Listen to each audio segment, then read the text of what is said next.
Welcome to Prince Shorthand House. Exercise number 37 and 38, Sir Kailash Chandra. 140 words a minute. Ready? Start. Madam Deputy Chairman, I rise to participate in this discussion not with a view to ventilate particular grievances or to secure concessions and relief in the taxation measures. I am one of those who believe that there is no justification for additional taxation unless the conditions laid down by the Taxation Inquiry Commission are complied with. It was a commission presided over by no less a person than Dr.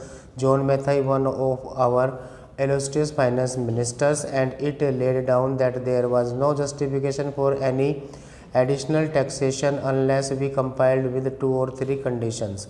One condition was that whatever tax was realized was being properly spent, that there was no wastage or superfluous expenditure being incurred. The commission had pointed out that out of every rupee that was being raised by the government, 60 paise were being spent on administration and about 20 paise were being spent on social services including education etc., and the balance for other things. Another was that whatever tax was being imposed should be realized before we brought out measures for fresh taxation. They also had suggested that there was sufficient room for economy in all the ministries and departments, and if effective steps should be taken forthwith to enforce the maximum possible economy in government expenditure. Now we have before us this audit report for 2011-12, which was presented to the Lok Sabha on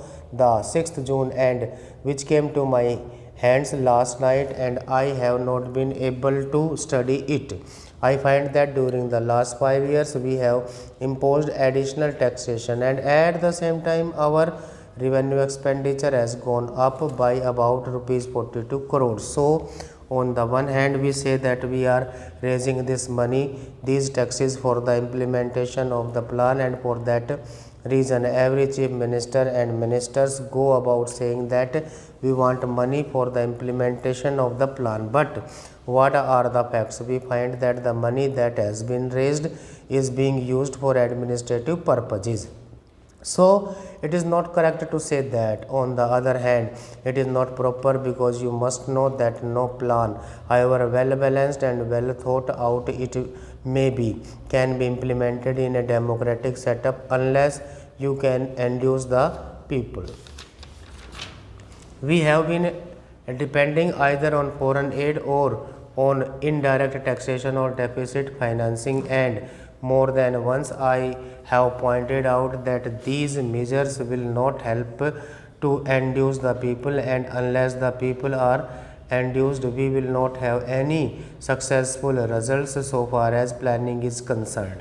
Now it is necessary, it is time that we should take stock of the situation, for we have had 54 years of freedom and 52 years of democratic rule and of planned economy. What are the results? I am not one of those who minimize our achievements. We have had some achievements which are remarkable, of which we can be proud. We have had 3 general elections and we can be proud of all this, but it is equally true that the expectations of the people remain mostly unfulfilled. They remain unrealized. What are the expectations of the people? They wanted an adequate supply of drinking water, they wanted a little more wholesome food in their stomachs, a little more cloth on their bodies, a stronger roof over their heads, freedom from the clutches of the corrupt officials and the grabbing intermediaries, and speedier justice. But what have we done? Have we been able to satisfy those expectations? I can say no. Even in the 11th 5-year plan, we find that all the villages have not been provided with adequate supply of drinking water. And as for food, only the other day the finance minister himself admitted in the other house that there was adulteration of foodstuffs all round. Not only that, a former health minister admitted in this house that it was difficult to get any article of food unadulterated. Then what is the use of talking about pure food articles and of other health facilities. When the people are getting articles which are as good as poison, they are injurious to health. The other day, the finance minister is reported to have said that the taxation proposals did not affect the common man because he needed only coarse cloth and ordinary food. During the last 5 years, we have raised rupees 424 crores more, including the taxation measures. This year, the increase in revenue will be about 75%.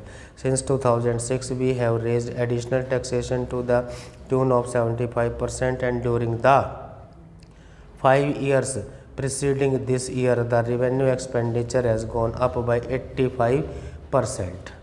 I would like to know how much of this amount has gone towards developmental expenditure and towards social services. Next para. Mr. Vice Chairman, sir, it was felt for a long time that the Limitation Act of 1908, which had a certain amendments, deserved reconsideration in all its aspects. With this object in view, not only regarding this act but regarding all the acts that are at present in force after independence, we appointed a law commission to revise all our laws. Sir, the law commission went into this matter in very great detail and referring to certain basic principles that have been adopted and certain amendments that have been suggested by the commission of revision appointed in the United Kingdom. They have gone through the whole enactment and suggested certain modifications not only in sections but also in articles. I am very glad that the Law Ministry has brought forward the bill on the basis, as the Deputy Law Minister has pointed out, that they have not followed the recommendations of the Law Commission, but in general they have adopted the recommendations of the Law Commission in most of its aspects. Sir, as this matter is to be entrusted to the Joint Committee of both the Houses, it will have the benefit of the deliberations of all those members who are in the select committee, and so generally speaking, neither is this the occasion nor the practice to go into details, but we can just suggest certain general matters so that the select committee may take them into consideration while deliberating in detail on different provisions of this bill. Sir, in view of my experience as a lawyer, I feel that the law of limitation is a procedural matter except in certain sections where it confers definite rights on account of position or certain other matters. We have to see that the matters that are disputed or are under litigation are disposed of in as short a period as possible. The trend everywhere is that the people should not be kept in suspense either before litigation or after litigation. So, my humble suggestion to the members of the select committee will be to see that the course of litigation is as much circumscribed, as much reduced as is possible in consonance with the basic principle of fairness, justice and equity. To substantiate what I am submitting, I would give an example, and the members of the select committee will go into details of the Law Commission report. So far as matters relating to trustees to whom the property has been entrusted, or in case of disability as minors or insane persons and similar cases are concerned, of course we will have to take all necessary precautions, and if necessary we can extend the time so that these persons who are suffering under any disability should not in the long run suffer on account of the provisions of the Limitation Act. That is one of the fundamental things which I hope the select committee will bear in mind. Apart from these two considerations, the other consideration that I will place before the select committee is relating to property, whether it is on the basis of contract or otherwise. I am glad that they are trying to very much simplify things by including definite categories into a simple form. Similarly, by including petitions in applications, they are trying to cover up a bigger scope, and all these details I need not go into at this stage, but I would request that they get the time reduced rather than extend it. For instance, in money matters, instead of 3 years, I would be happy if it is a case of 1 year.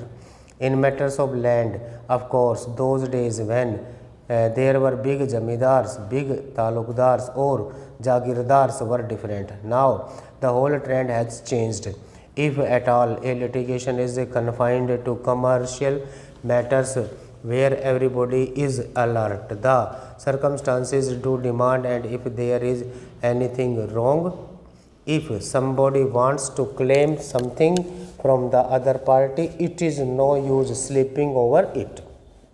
So, the period of limitation should be considered in all these matters from this angle, that so far as possible let the litigation be introduced or let the suit be filed as early as possible, and accordingly the disposal could also be done. So, I would request the select committee to take the changed circumstances of the country into consideration and come to the conclusion to simplify matters and let us reduce it so that the limitation as far as possible may be reduced. We know that protracted disputes go on, as I have just pointed out, which give rise to different interpretations, as is evident from the Law Commission report, and the different high courts have taken different views on certain matters. That creates confusion, that creates difficulties. Unless either in the old decisions there is a clear decision of the Privy Council, or at present there is a clear decision of the Supreme Court, difficulties would arise. So I would suggest that all these cases should be taken into consideration. Stop.